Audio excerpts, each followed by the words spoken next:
बाप और बेटे और रुल्कुस के नाम से आमीन। मसीह में मेरे अजीज भाइयों, मेरी अजीज बहनों, आज मैं चाहता हूं कि हम खुदा के कलाम को सही तौर पर अपनी जिंदगी में अपनाएं। मुझे सबसे ज्यादा दुख होता है कि हम यीशु मसीह के कहने के मुताबिक नहीं है।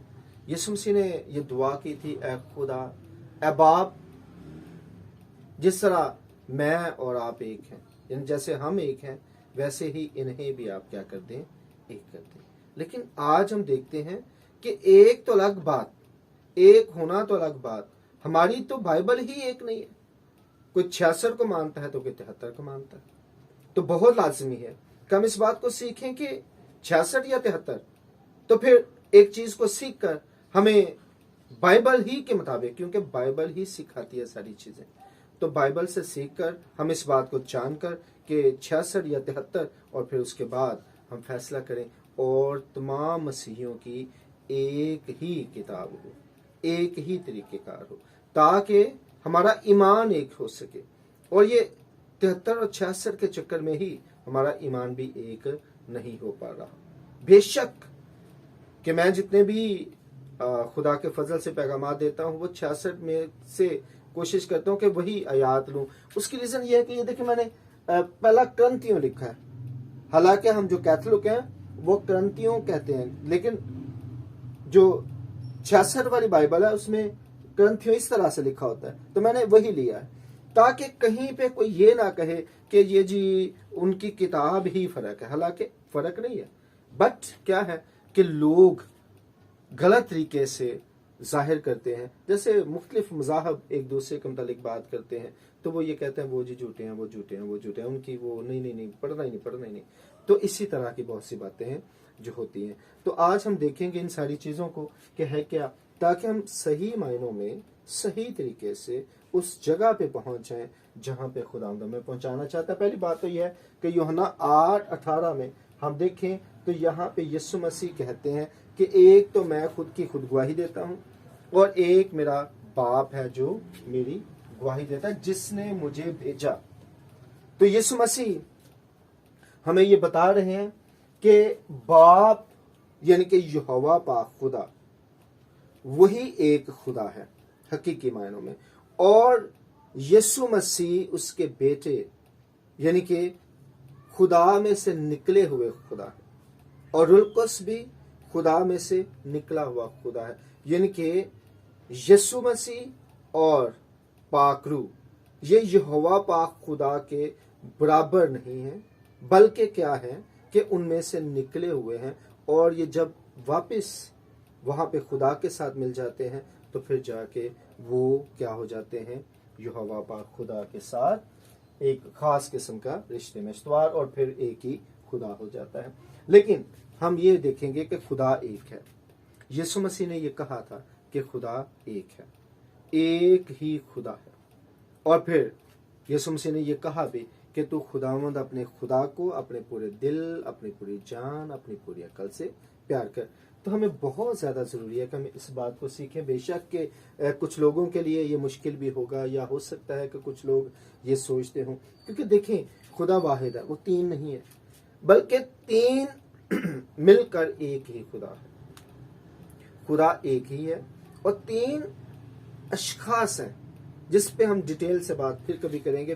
फिलहाल मैं ये चाहता हूं कि आप ये 66 और 73 को समझिए। देखें, पहला क्रंथियों 15 बाब उसकी 24वीं आयत में लिखा हुआ है, इसके बाद आखिरत होगी, उस वक्त वो सारी हुकूमत और सारा इख्तियार और कुदरत नेस्त करके बादशाही खुदा यानी बाप के हवाले कर देगा। अब यीशु मसीह के मुतालिक हम देखते हैं कि जब आखिरत होगी तो फिर यीशु मसीह सारा इख्तियार, सारी हुकूमत और कुदरत को नेस्त करेंगे और बादशाही जो है वो खुदा के हवाले कर देंगे, ताकि सब में खुदा ही एक वाहिद खुदा हो। इसका मतलब है कि खुदा जब एक है, खुदा जब एक है तो जो भी चीज, जो भी उसका कलाम होगा वो भी एक होना चाहिए। खुदा एक है, उसका कलाम क्या होना चाहिए, एक होना चाहिए। अगर खुदा तीन होंगे तो फिर कलाम भी तीन होंगे, कलाम का अदद भी तीन निकलेगा। अगर खुदा 4 होंगे तो कलाम का अदद 4 निकलेगा, लेकिन हम इस बात को पूरे तौर पर मानते हैं कि खुदा एक है, एक ही खुदा है दुनिया का खालिक व मालिक। तो ये कंफर्म है, इसमें कोई शक शुबा नहीं है, ना तो किसी मजहब के बंदे को इसमें शक है, वो चाहे इसराइली हो, वो चाहे क्रिश्चियन हो, कोई भी हो, किसी को इस बात पे शक नहीं है कि खुदा एक ही खुदा है। तो एक ही खुदा है तो उसका कलाम भी एक ही होना चाहिए, उसके कलाम का अदद ही एक होना चाहिए, यानी कि हमें एंड प्रोडक्ट जो मिलती है कलाम की वो इस तरह से होनी चाहिए कि हमें पता चले कि ये कलाम हमें एक खुदा की तरफ लेके जा रहा है, 2 खुदाओं की तरफ नहीं, 3 खुदाओं की तरफ नहीं, काफी खुदाओं की तरफ नहीं, बल्कि एक ही खुदा की तरफ लेके जा रहा है। बाकी जितने भी हैं मुकद्दसीन हैं उनकी इज्जत करना लाजमी है, मुकद्दसीन हैं उनका एहतराम करना लाजमी है, मुकद्दसीन हैं उनसे दुआएं करना ये लाजमी है, और ये एक अलग चीज़ है, उस पर भी हम बात करेंगे, ज़रूर करेंगे। ऐसा ऐसा ग्रेजुअली मैं चाहता हूँ कि तमाम चीज़ों पे हम बात करें, लेकिन आज हम इस बात को सीखेंगे। अब पहली बात तो खुदा का अदद, खुदा का अदद हम जानते हैं कि खुदा का अदद है 7। खुदा का अदद क्या है? खुदा का अदद है 7। जब खुदा का अदद 7 है तो इसका मतलब ये हुआ कि कोई भी ऐसी किताब जिसका अदद 7 ना हो वो डेफिनेटली खुदा का कलाम नहीं हो सकता है, क्योंकि अब खुदा का अदद 7, इंसान का अदद, इंसान का अदद 6 सॉरी, खुदा का अदद 7 है, इंसान का अदद 6 है। अगर मैं ये कहूं कि खुदा का कलाम ये है तो कैसे हुआ? क्योंकि 6 तो आ गया इंसान का अदद और ये 6 भी आ गया इंसान का अदद। कोई चीज भी जब डबल हो जाती है, जैसे यीशु मसीह ने कहा मैं तुमसे सच सच कहता हूं, तो इसका मतलब है कि वो उस चीज पर फोकस हो जाता है, वो एनफोर्स्ड कर रहे हैं उस चीज को, यानी कि हम ये बता रहे हैं कि ये जो चीज है ये इंसान यानी कि ये इंसान की इम्प्योरिटी बढ़ा रहा है, यानी कि इंसान जो है उसकी इम्प्योरिटी को बढ़ाने के लिए या उसके अंदर गुनाह को बढ़ाने के लिए हम कहेंगे कि ये 666 हो गया। जैसे कि 666, जब हम 666 करते हैं तो असल में ये इंसान ही का अदद है, लेकिन ऐसा इंसान जो शैतान के बराबर है, यानी कि है इंसान का अदद लेकिन शैतान के वो बराबर। इतनी ज्यादा इम्प्योरिटी है, इतना ज्यादा उसके अंदर गुनाह है कि वो शैतान के बराबर हो गया। तो अब देखें ये 666 मीन कि इंसान का अदद इंतहाई इम्प्योरिटी जिसके अंदर हो, जिसके अंदर बहुत ज्यादा गुनाह हो, तो ये शैतान के इक्वल हम बता रहे हैं।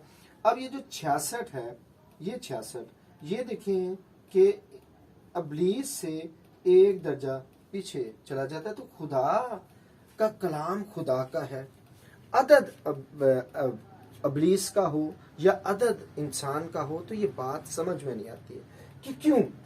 मैं तो बल्कि कहता हूं कई दफा कि यार आप ये इसको कोई 55 कर लो, आप इसको कोई 7 कुछ और कर लो, लेकिन ये 66 जब आप रखते हैं तो इसका तुक नहीं बनता है, ये किसी तरह से खुदा का अदद नहीं बन रहा।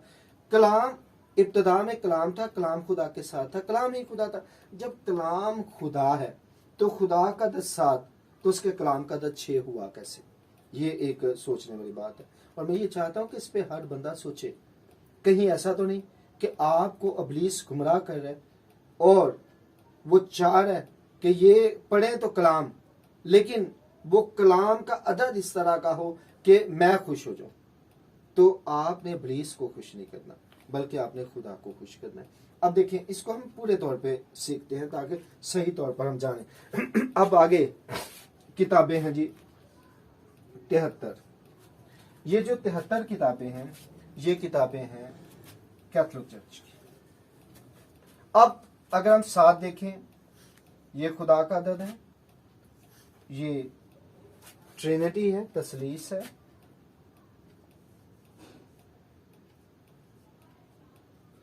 ये तसलीस है, यानी कि ये खुदा का दद है, खुदा की तसलीस, पूरी बात हमारी समझ में आती है। अब हम इसको और तरीके से कैलकुलेट करते हैं, थोड़ा सा बेहतर तौर पे, ताकि सब समझ आए। 66, ये 66, ये 73। अब मैंने 6 को 6 के साथ जमा किया, आया 12। अब मैंने 7 को 3 के साथ जमा किया, आया 10। अब यहां पे आ गया 12, वहां पे आ गया 10। अब मैं इसे दोबारा जमा कर देता हूं। 1 को 2 में जमा किया, बाकी आया 3।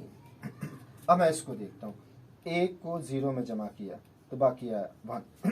अब हम इस पॉइंट पे पहुंचते हैं कि पौलुस रसूल फरमाते हैं कि उस वक्त आखिरत होगी और फिर सारी हुकूमत और सारा इख्तियार और कुदरत नेस करके बादशाही खुदा यानी बाप के हवाले कर दे। यानी कि एंड पे, क़यामत के बाद जब यौम हिसाब और सब कुछ हो जाएगा, तो उसके बाद खुदा 3 नहीं बल्कि 1 होगा, क्योंकि एक ही खुदा है।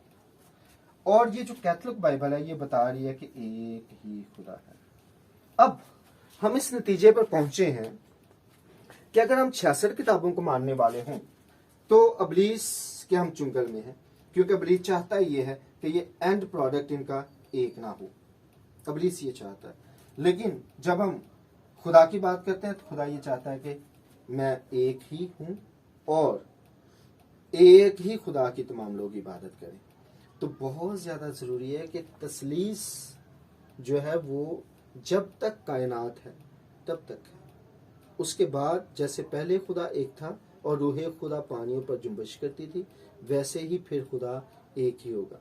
और एक ही खुदा हकीकी मायनों में यीशु मसीह और एक ही खुदा रूहुल कुद्स होगा। यानी कि रूहुल कुद्स और यीशु मसीह और खुदा बाप सब एक ही माखज़ होंगे। और जैसे पहले यहोवा पाक खुदा एक खुदा है, वैसे ही बाद में भी जब ये दुनिया ख़त्म हो जाएगी, सब कुछ ख़त्म हो जाएगा, तो उसके बाद एक ही खुदा होगा। तो मेरी आपसे इल्तमास ये है कि आप उन किताबों को रिकमेंड करें जो एक खुदा की तरफ आपको लेके जाती। उन किताबों को रिकमेंड ना करें जो इंसान से स्टार्ट होती हैं और 3 खुदाओं की तरफ आपको लेके जाती है और जो आपको यकीनी तौर पर परेशानी में डाल सकती है। ये अबलीस की चाल है। अबलीस की बहुत सी चालें हैं और बहुत तरह से वो आपको गुमराह करता है, लेकिन हमें अबलीस के साथ मुकाबला करना है, इस गुमराही से बाहर आना है और यीशु मसीह के कौल के मुताबिक, उनकी ख्वाहिश के मुताबिक अपने आप को ढालना है, ताकि हम उसकी पाक बरकतों को हासिल कर सकें। खुदा मुझे और आपको अपने कलाम के मुताबिक चलने की तौफीक अता फरमाए। बाप और बेटे और रूह के नाम से।